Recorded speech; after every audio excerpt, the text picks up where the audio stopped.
Welcome to Hero Club. I'm Nick Williams. And I'm George Primavera. George and I started playing Dungeons & Dragons with our buddies in college, and we haven't stopped since. Even when we lived on opposite coasts, I would Skype in George on the TV in the living room of my apartment, while I would DM from the floor of my bathroom so as not to wake up my roommate. When I finally came out to Los Angeles, we started playing with our friends right away. And when we'd inevitably tell other people about the ultimate betrayals and daring heroics that happened in our games, we realized that they were just hearing a jumbled mess instead of the cinematic blockbuster memories that were in our heads. We wanted to show people how fun and immersive D&D can be, especially those who had never played. And to do that, we record a full game like normal around the table and then painstakingly cut it down from 4 hours to a clean, math-free episode, so you can experience our memories the way we do. Just like in a real game, nothing is ever written or planned out ahead of time with the players. The only things we add are music and sound effects. I am the Dungeon Master. I build the world and the framework for an adventure. The players, like Nick, must then journey through the obstacles I set before them, rolling a 20-sided die and adding character-specific bonuses to see if they succeed. If they beat the number I have in my head, then their action is successful. If not, it is a failure, and there may be consequences. We try to follow the rules of Dungeons & Dragons 5th edition as close as we can, but as the Dungeon Master, what I say goes, and there are some things I like to do differently. Each season is its own contained story, so find one that sounds interesting to you and start from the top. And hey, welcome to the club. We're doing something a little different this season. Our first 4 episodes will be released in reverse chronological order, in the opposite order that they were played in. We hope you enjoy figuring out what the muck is going on.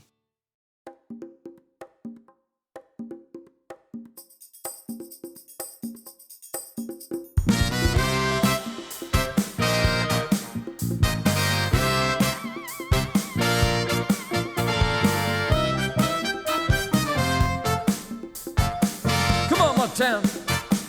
Ha, ha. On a trawler, slick with squalor, bound in shackles and a collar. A person's felled,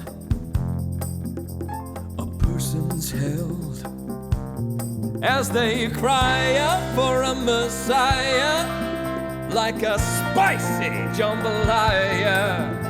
A righteous horse rises from the sauce. Is it him, or could it be? Is it him, or may that me? Is the hero of the bayou, hero of the bayou, the salvation is to bayou, that hero from the bad, bad bayou. The fan blades go around and round to take you home. Around and round, the fan blades go around and round to take you home. Around and round, the fan blades go around and round to take you home. Around and round, the fan blades go. He'll make his presence known. Here he comes, he's the hero.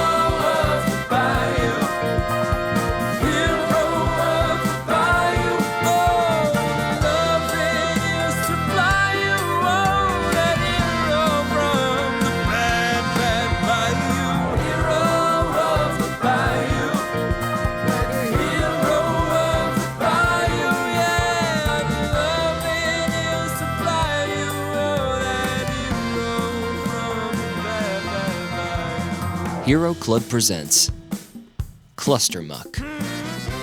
Chapter 2, Mud in the Water.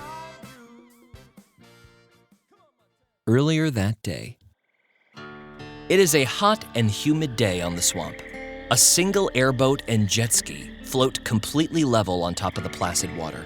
A gigantic fan stands at the back of the boat, completely idle, as 2 goblinoids are leaned over the side of the boat, taking pot shots at objects that float by in the water.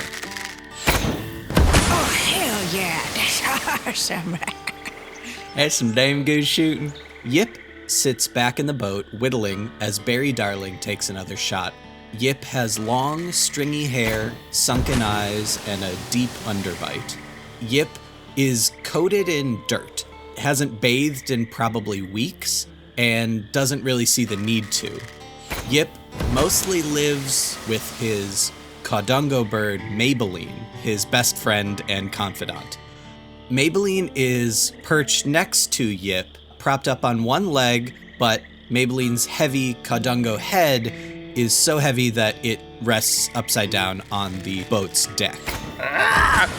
It's all good, Maybelline. It's all good. We gonna get going in a minute. I know you love to feel that wind in them feathers. The massive Caudungo bird, essentially a giant flamingo with a shoebill head, one enormous helicopter blade-like wing, and its head on top of a loose, limp neck that causes the thick bill to rest on the fanboat's bottom. While it seems like a very goofy creature, its eyes flit about very predatorially. Berry Darling is sitting next to Yip, loading up her slingshot leg.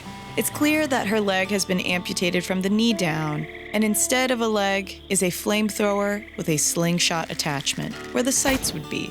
She has sun-bleached goblin hair with dark roots showing, and it's clear that she's tried to class it up with little pieces of found treasures put throughout her braids, and there is a huge wart under her left eye. A flounder-like fish with one enormous eye on a stalk suddenly wrests itself from the muck just to peek up and see what has disturbed its quiet hunting grounds. It's a small creature, much smaller than the enormous slingshot flamethrower aimed at it. Oh, this one's close. This one's so close. Oh. She starts to load up her flamethrower. The oil tank slaps into place, and with the pull of a string like starting a lawnmower, a blast of flame cooks this little fish in the swamp where it swims. Ooh, we got ourselves a boil. That smells good. That smells really good. Berry Darling fishes it out of the swamp. A perfectly cooked mud flounder. You want to eat something, Yip? You want a snack or something? I could go for a little bit of mud flounder. Berry snaps it in half and throws it over to Yip. Both of you make a perception check. 11. 7. Behind you, both of you start to hear the roar of a fanboat approaching. 2 figures are riding on it. In goblinoid tradition, the leader of a goblin clan is the tallest goblin standing on top of another goblin's shoulders in a long trench coat, and it is a coveted position. You see your boss, Sky High Tyler, with his hat pulled low over his face, approaching from a ways off, with another goblin at the front, most likely Sky High's right hand, Tameph. Okay, what you think Sky High got in for us today? I don't know, but I'll have my sights on that trench coat. Both goblins stare greedily at the trench coat approaching aboard the airboat. It is only about 200 yards away now. Oh yeah, that's old Sky High. He looking nice and tall. Looking nice and tall. Berry wants to look good in front of her boss, so she positions herself into a salute as they come closer. As they do get closer, both of you make one more perception check. 14. 3. Barry, it becomes clear that the folks aboard the approaching fanboat are not who you originally thought they were. As the fanboat approaches and the goblin wearing the enormous trench coat looks up, you see not Sky High Tyler's face, but Tameth's face. And the shorter goblin aboard the fanboat is a goblin you have rarely seen. The goblin who normally makes up Sky High Tyler's legs, Gawk, stands at the front of the boat, looking inspired and standing up tall. The fanboat pulls up alongside yours. Gawk is wearing a pair of slacks for pants, and instead of a shirt, just a bunch of chains wrapped around his torso. He is also holding a chain, on the end of which is a hollowed-out volleyball filled with knives and cement. His other arm has an upside-down stop sign lashed to it, as a shield. His beady eyes, sunken deep in his hairless head, flit around and occasionally flit back to Tameph as though looking to her for direction. Tameph is an unusually tall, bluish-green goblin wearing a trench coat with 2 pistols holstered on her hips. The approaching fanboat goes silent, and tall Tameph steps over into the one carrying Barry and Yip. Now don't you come in that fast now, Tameph, with your tall legs, because Maybelline gonna get to squawking. Gawk immediately follows Tameph into the fan boat, wagging a finger at Yip for his insolence. Stand down, Gawk, it's all right. I watch that finger, boy, you're gonna lose it. Tameph adjusts the trench coat a bit, revealing that she's standing on stilts underneath the trench coat. All right, y'all, we got a job. May I say, I really appreciate your independent approach to things, and I would like to give you a fist bump. And she holds out her small, gnarled fist. Tameph accepts the fist bump but scrutinizes Barry. Tameph, make an insight check. 14. Barry, roll a deception check. 12. Tameph, as you look into Barry's eyes, you see that her jaw is clenched and she can't help but to covetously gaze at your trench coat. Tameph strokes the handles of both of her pistols as she stares into Barry's eyes. Look, I know it's unconventional, but can we all agree that Sky High was a moron? Oh, we can all agree on a lot of things, but where I come from, the Cardunga's the only one with them long, spindly legs. And from where I just came from, there's a lot of money on the line. She pulls out both of her pistols and points it straight at both Barry and Yip. Gawk immediately draws the sawed-off shotgun that Tameph gave him and points it at them as well. So you can either join me on this job and get a bigger cut than Sky High would ever give you, or you can die right here, right now. Tameph, I just want to say that I definitely want to do this job with you, and I never meant any harm by saying that you are a strong, independent goblinoid. Yip spits off the edge of the boat. I ain't said nothing about not doing no job. All right, good. Tameph puts her pistols away, but gives Gawk a look that says, keep an eye on them. Gawk gives Tameph a nod, and from this point on will do his best to be positioned behind Yip and Barry, but also as close to Tameph as possible so as to protect her from harm.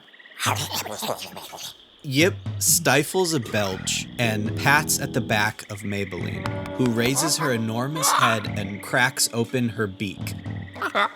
Yip leans forward and barfs up some of the mud flounder back into Maybelline's mouth.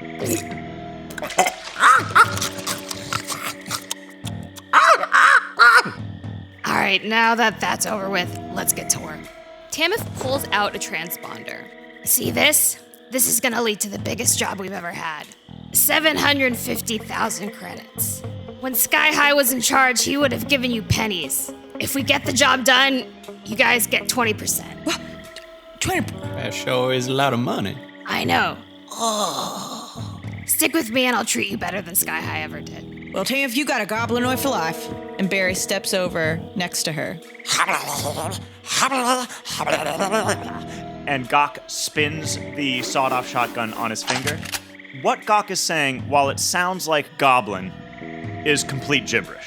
What you think about all this, Maybelline? Maybelline stands a little bit straighter and defecates off the edge of the boat. Guess we're in. Great. Tameph, you go to take a look at the transponder that would lead you to the location of the tracking device you are in search of.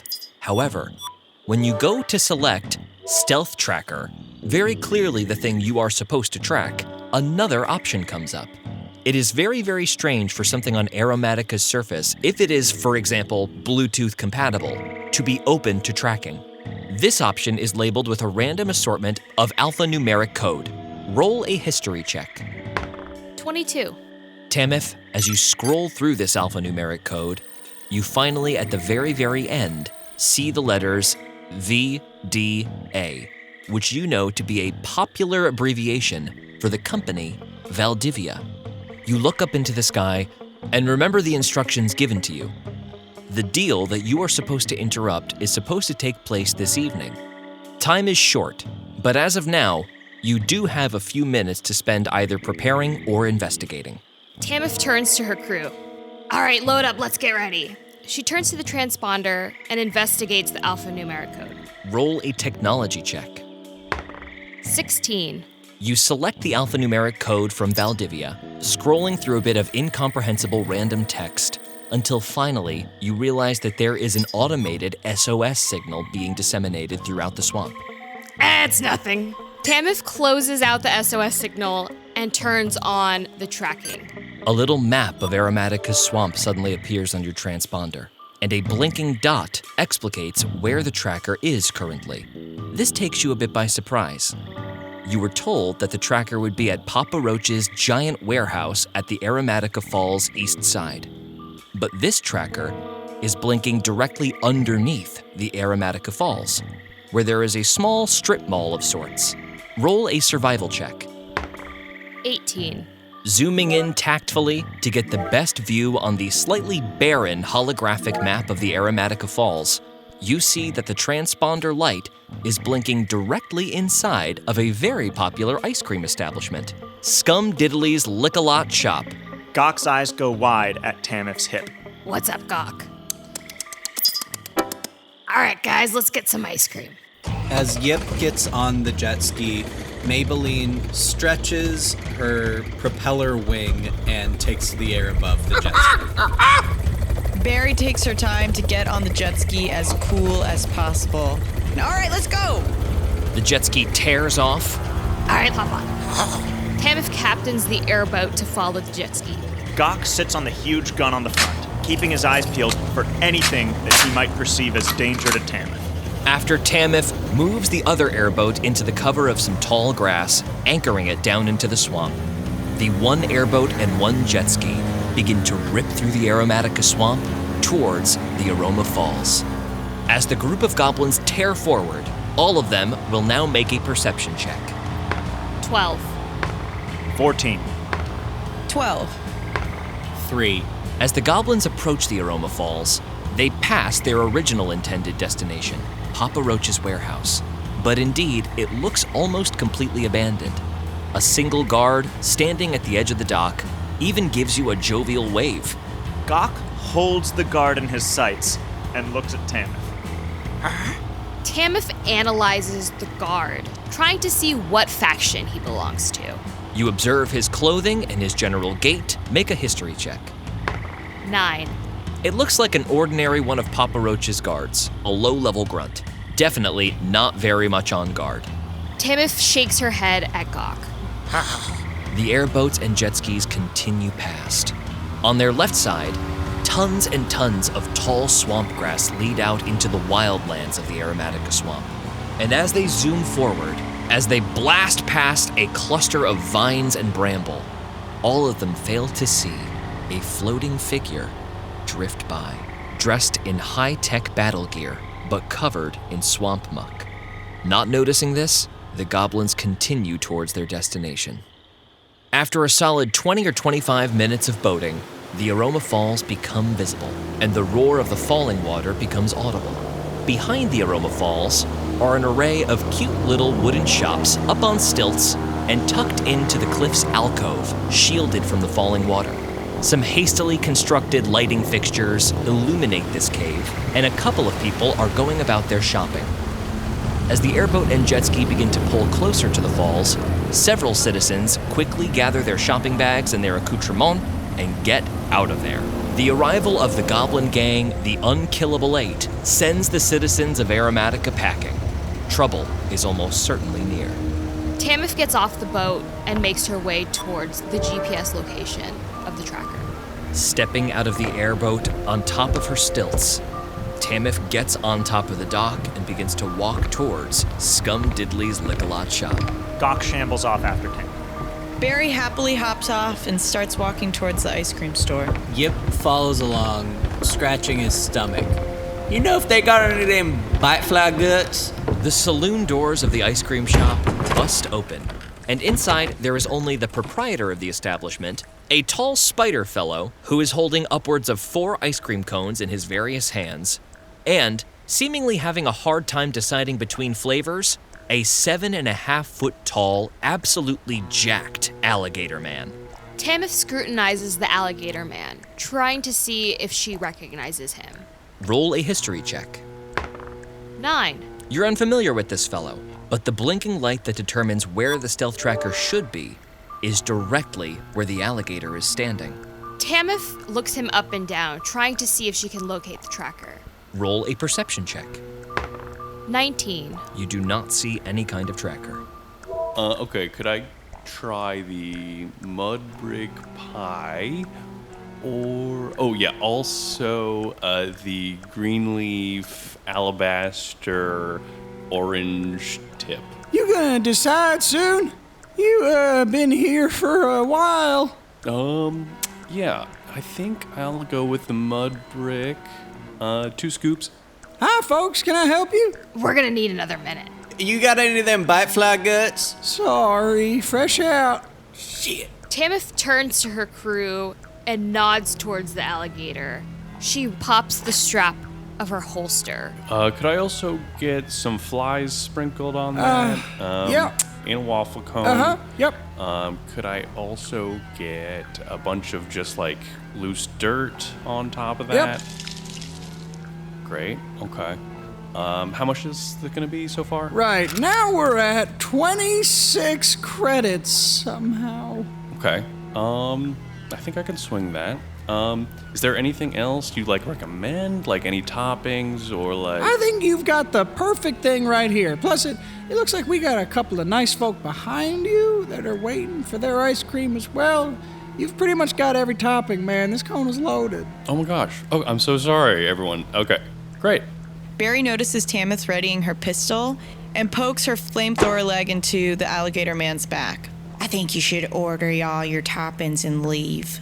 The alligator turns his head, looking over his shoulder at the little goblin, and then clicks a button on a small remote in his hand. And then all of a sudden, there is a blast from the saloon doors behind you, and 12 heavily armed roach guards bust in and immediately begin to open fire on the entire shop. Everybody make a dexterity saving throw as the ice cream shop is positively filled with kinetic bullets. 17. 13. 30, 20. 18. As Beauregard launches over the ice cream counter, taking cover with the spider ice cream attendant, everybody immediately hits the deck except for Gawk. Gawk is the only one who fails the dexterity saving throw and takes 30 piercing damage, while everyone else takes 15. Gawk is reduced to 1 health point, Yip is reduced to 16 points of health, Tameph is also reduced to 16 points of health, and Barry is reduced to 10.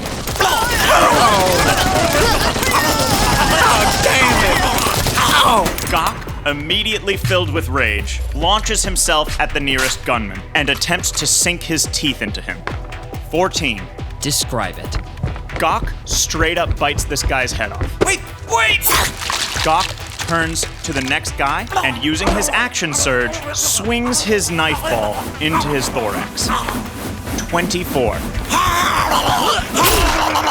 Barry wipes some of the blood from her eyes to see the roaches and readies her flamethrower leg. Oh, I love cooked bug. Gawk is accidentally caught in the cone of fire. Gawk, make a dexterity saving throw. 11. Failure. Gawk, already feeling the sensation in his internal organs that there's no getting out of this, grabs the nearest roach who isn't in the line of fire for the flamethrower and pulls him into it so that they are immolated together.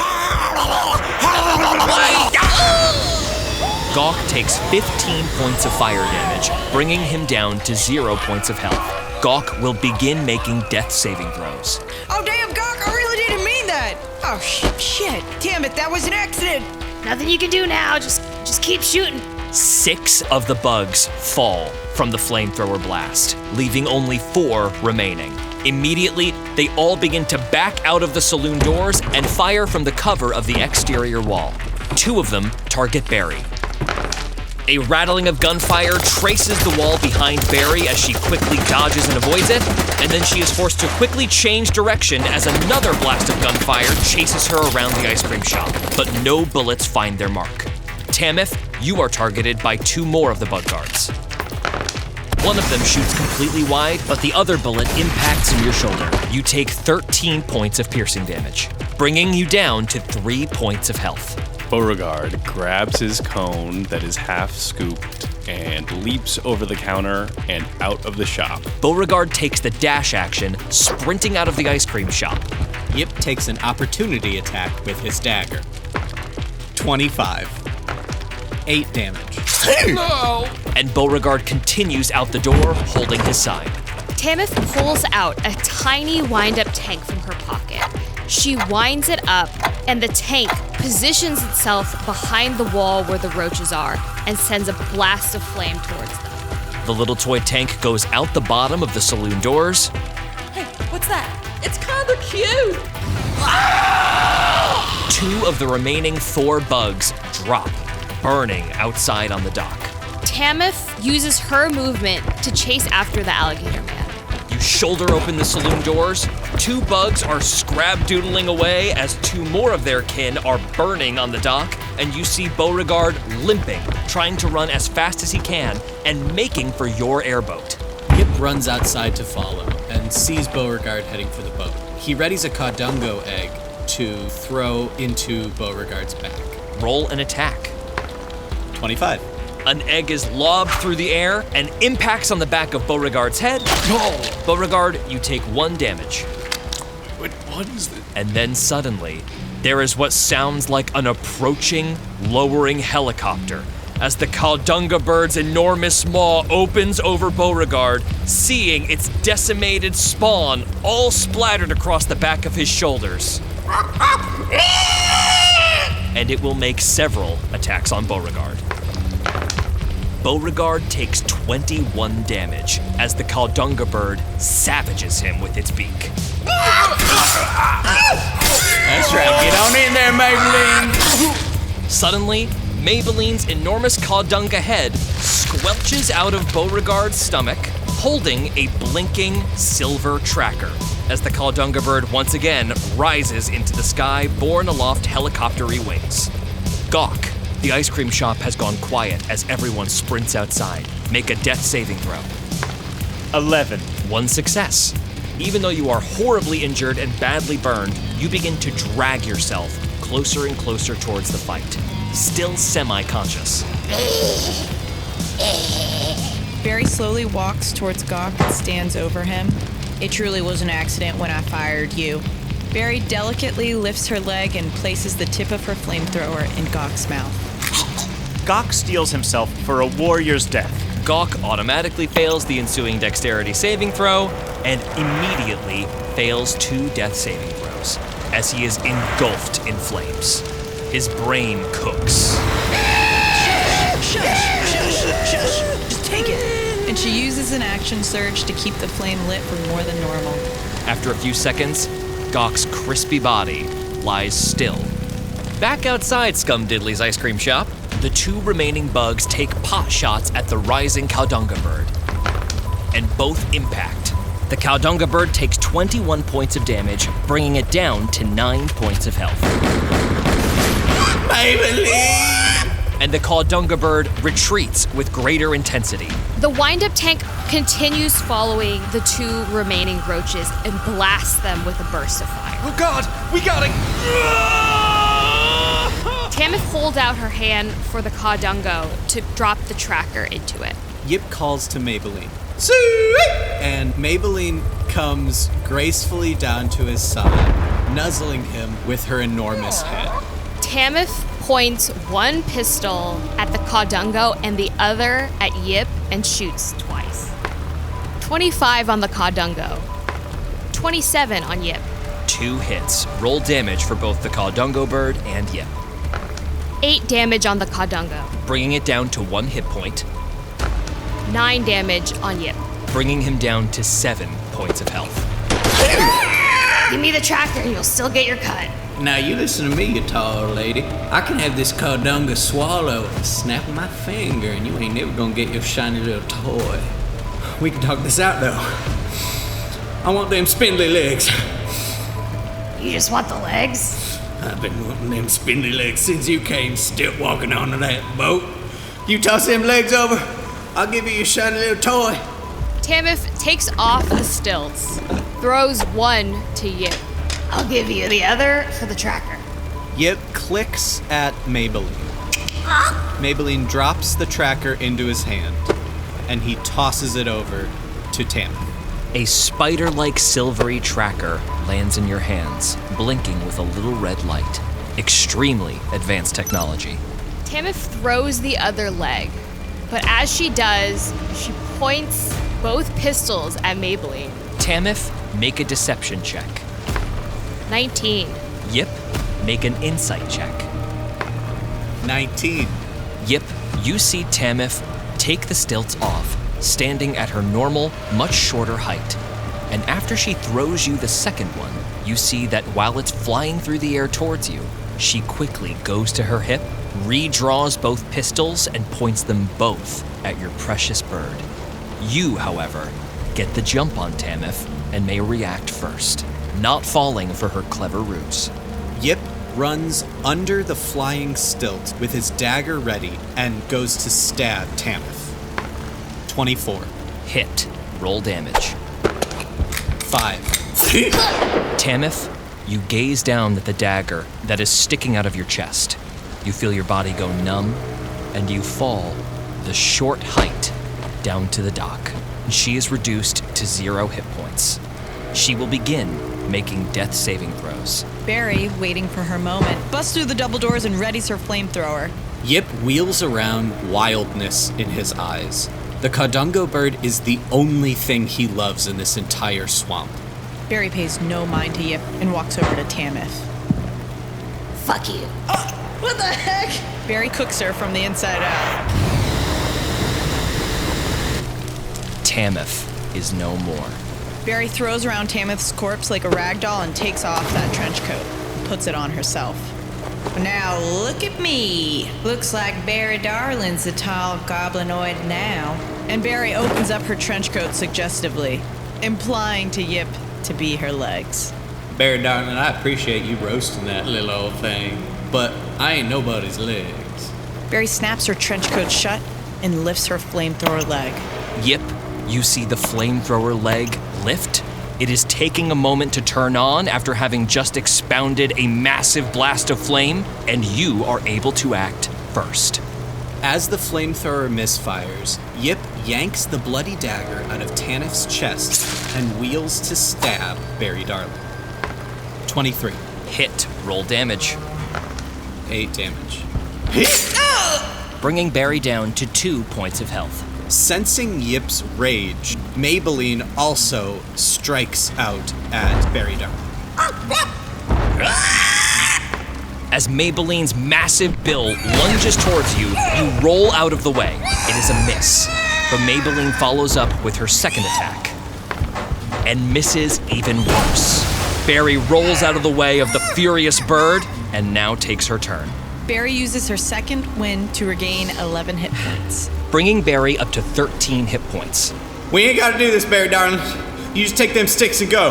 Alright, all I want's my Caudungo. Barry opens up her trench coat again, making it very clear she needs him to be under her. Guess you just ain't gonna learn. Yip swings the knife upwards towards Barry Darling's neck. Roll an attack. Botch. That's what I thought. The Caudunga bird follows behind Yip and also makes 2 attacks, but misses twice, slamming its heavy head into the dock as Barry sprints around, avoiding both dagger and bill. I'm either gonna boil you alive or you go under me, Yip. I've been under Tyler. I've been under Tameph. I ain't gonna be under you. I ain't gonna do it. She lifts her leg and flamethrowers him. Yip, make a dexterity saving throw. 14. 14 is a failure. Yip takes 9 fire damage, bringing him down to 0 points of health. The Caudunga bird sees Yip fall, burning onto the dock, and goes into a furious rampage. It makes 2 attacks on Barry, while Yip burns. 1 miss, 1 botch. On a 100% botch, the Caudunga bird lifts its enormously heavy head with its limp neck, slamming down into the ground, and gets its bill stuck in the slats of the dock, accidentally runs forward a little bit too much, and breaks its own neck, collapsing onto the dock, limp and dead. Well, that's pathetic. Barry sticks her flamethrower in Yip's mouth and burns him up. Around Barry Darling, the dock catches fire. A horrifying juxtaposition of waterfall and burning ice cream shop. Barry, roll a perception check. 17. You start to hear the approach of fan boats, but from pretty far off. Both your fan boat and your jet ski are still floating openly in the swamp. Barry notices that something's up, and she runs and grabs the tracker and the transponder and runs to the jet ski. She takes the stilts and rips off one of Yip's ears. The jet ski revs up, and Barry dashes away from the horrible scene off into the swamp. As Barry navigates through the swamp waters, she puts the torn-off ear of Yip underneath her boot and whispers to herself, "You are always going to be under me." Barry Darling jet skis off to the safest corner of the swamp she knows and heads over to a Stomp and Spit rest area. The jet ski pulls into the back of the dock of what is essentially a refueling center and convenience store, and she takes a moment to herself. Barry hops off her jet ski, very cool, and quickly runs into the public restroom, locking the door behind her. Okay, now, so what's this shiny shit? Barry, roll a technology check. 5. You have no idea what this stealth tracker is. It looks like a little metal spider, that red light still blinking silently atop it. On the transponder, there aren't that many details except for the 2 options for tracking.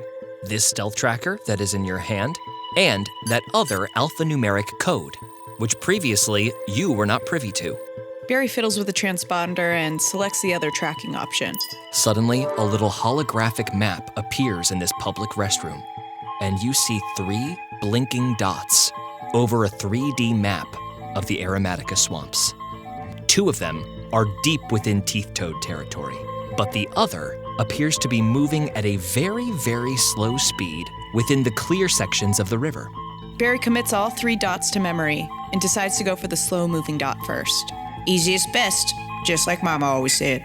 She coolly unlocks the door, walks out, and adjusts her braids and hops back on her jet ski. The second you get on your jet ski, you see 3 fan boats and 6 jet skis, all bearing cockroaches, rip by the Stomp and Spit. Make a stealth check. 14.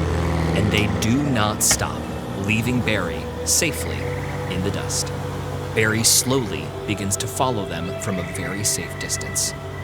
As you follow this slow-moving tracking dot, make a perception check with advantage. 23. Your jet ski slowly floats forward as you kill the engine, and you see that right where the tracking dot is leading you to, at the edge of the very, very thick swamp grass that leads out into Teeth Toad territory, sort of caught up on a large log, is what seems like another large log, but a bit more braided, almost like it's wrapped around a figure of some kind. It's only when you get very close that you realize that this is actually a person comprised of plant-like flesh, and they are wearing a tattered and seemingly burned uniform. Make a history check. 18. As you move the person's body, flipping them over on their side, you see an unconscious plant woman, and observing her uniform, realize it to be that of a Valdivian premier soldier, essentially 24-hour delivery mercenaries. Roll a medicine check. 14. At first, you do not detect any kind of breath, but then again, you're not sure that a tree person would be breathing. And as you turn them over, you think you do detect just the barest hint of movement and twitching appendages. Now roll an investigation check. 16. On this woman's back is a blinking green light affixed to a small black cylinder. On a little digital screen, level 3 approved, and a small blue button. Barry yanks the device off the plant woman's back and presses the button. And very quickly, with exceptionally advanced technology, the little black cylinder suddenly expands, transforming rapidly in your hands, and becomes a vicious-looking, military-grade laser rifle. You see 3 options suddenly pop up on a little scrolling screen: sniping configuration, minigun configuration, shotgun configuration. Yeah! I'm always gonna press buttons, hell yeah! Barry picks up the plant woman, puts her on the back of her jet ski, and goes back to the Stomp and Spit. Leaves her body right outside the convenience store and goes in to buy her a taquito. After a few credits are exchanged, you come back outside and see the woman still completely unconscious. Barry gingerly puts the taquito in her mouth, whispers, "Thank you," gives her a kiss on the cheek, and gets on the jet ski, going toward the Teeth Toad territory. Barry revs up her jet ski and departs. leaving the unchewed taquito sticking out of the plant woman's mouth as she sits slouched and unconscious on the side of the Stomp and Spit. Barry, you take your jet ski into Teeth Toad territory, very aware that the loud engine is likely to keep many teeth toads at bay, but not necessarily all of them. As you try to avoid the more heavily populated areas, make a survival check. 18. Having been born here and lived here your entire life, you know the sections of this pretty restricted area that are less dangerous and are able to avoid any teeth toad confrontations that might have otherwise occurred. Barry selects the minigun option in anticipation to kill off as many toads as she sees. Though she does not see any. The sun is getting low now. In this wild open area not covered by tree canopy like most of Aromatica is, the methane sunset lights the sky up green. You are getting closer and closer to the tracking beacon. However, when you look down at your transponder, suddenly, one of the little tracking devices appears to be moving. As it moves, rather quickly, it appears to be making its way out of Teeth Toad territory and back towards the Aroma Falls. Oh, hell no. The other dot stays blinking in place. Easiest first. I'll catch that other dot on the flip side. Suddenly, the swamp grass parts, and you find yourself on a rather clear, watery egress. Make a nature check. 4. The jet ski putters into a massive, open meadow, tall swamp grass bordering all the sides, and a sandbar directly in the center of it. Within the sandbar is a massive opening, like a vertical cave that leads downward. A big hole in the sand. It is from within this hole that the still tracking dot is blinking. Damn it, I'm gonna have to go in that damn hole. Barry, as your curiosity about the hole leads you to investigate it further, you cover your jet ski with a bunch of reeds, step out onto the sand, and peer down into the darkness. Barry picks up a pebble next to her and throws it down the hole to see how deep it is. It's only about 15 feet deep. Roll a perception check with disadvantage. 17. You hear a little bit of shifting within the hole. Barry, darling, don't have time for that. She cocks her leg and shoots a fire grenade into the hole. As the fire grenade launches forward, suddenly, a score of turtles, the size of sedans, skitter away from the fire. In a flash of the light, you see a pulpy mass, absolutely chewed to unrecognizability, with a blinking tracker in the muck of it. And all of the turtles begin to ravenously climb out of the hole towards you. Barry Darling clears the reeds as fast as possible and hops back on and starts making circles around this island. But before she can get out of the watery meadow, something truly gargantuan begins to wrest itself from the muck below, and you see something that you would have hoped to never see while living in Aromatica. The Snapdragon. A malevolent, snapping turtle monster that looks after you hungrily as you rip by on your jet ski. Make a water vehicles check. 25. As the Snapdragon just barely gets itself free, Barry expertly guides the jet ski around the corner back from where she came, actually has to guide the jet ski up onto the Snapdragon's enormous shell like a ramp, and impacts down in the water as it is still turning around. Soon, you are tearing through the swamp, but the grass behind you is constantly getting mown down as the Snapdragon gives chase. Make another water vehicles check. Another 25. At your back, you feel an enormous heat wave as a blast of steam exudes from the Snapdragon's mouth, but you are just barely at the edges of its range, and you are soon tearing through Teeth Toad territory until the Snapdragon stops giving chase, and you explode out of the swamp grass. In this moment, you tensely look back at the swamp grass, waiting for something to pursue you, and nothing comes. Far, far back in the swamp, another steam blast rises into the air. You have escaped. Catching your breath, you look down at the transponder, towards the one light you have not investigated. This one is up the Aroma Falls and appears to be inside a residence of some kind. Make a history check. 2. You're not sure where this would lead, but you do know that in order to pursue this lead, you will need to go up the Aroma Falls, where all of the chaos is probably still unfolding. Barry Darling sees this as a great opportunity to have some time to herself. She heads back to this old Stomp and Spit for the third time and buys some hair dye. As you go back to the Stomp and Spit, getting your credits ready, you see the plant woman, still unconscious, still with a taquito in her mouth, resting on the side of the building. Can I also get a pack of cigarettes, please? She walks out of the convenience store, lights one up, sits next to the plant woman, and puts one in her mouth too. This one's on me, darling.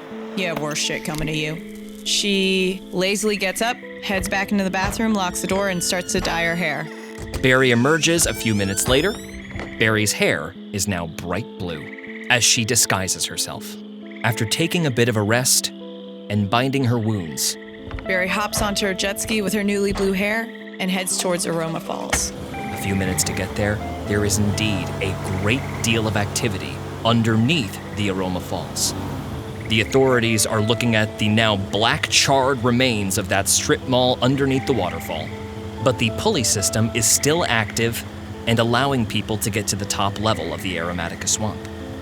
You get in line, and a few authorities give you a look.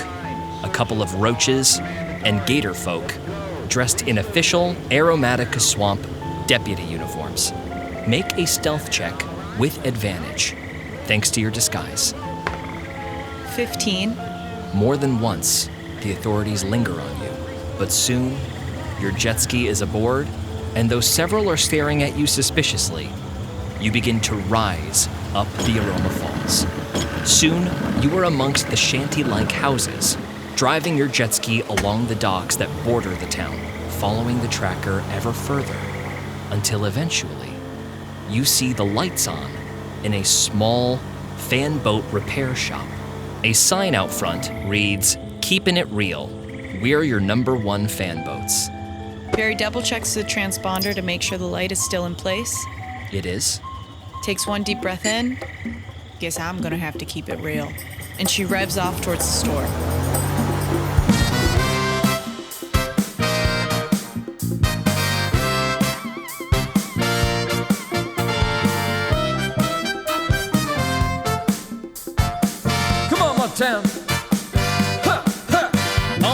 This has been a Hero Club production, produced by Nick Williams, George Primavera, and Jack Quaid, with associate producers Marty Abbe-Schneider and Dylan McCollum.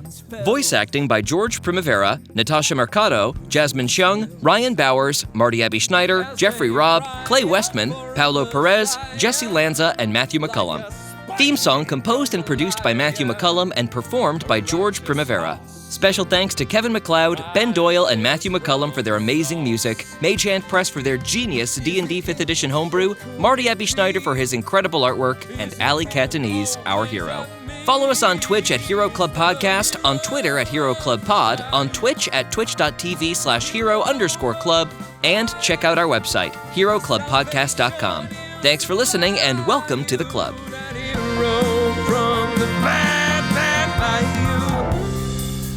The fan blades go around, around to take you home. Around, around, the fan blades go around, around to take you home. Around, around, the fan blades go around, around to take you home. Around, around, the fan blades go. He'll make his presence known. Here he comes, he's the hero.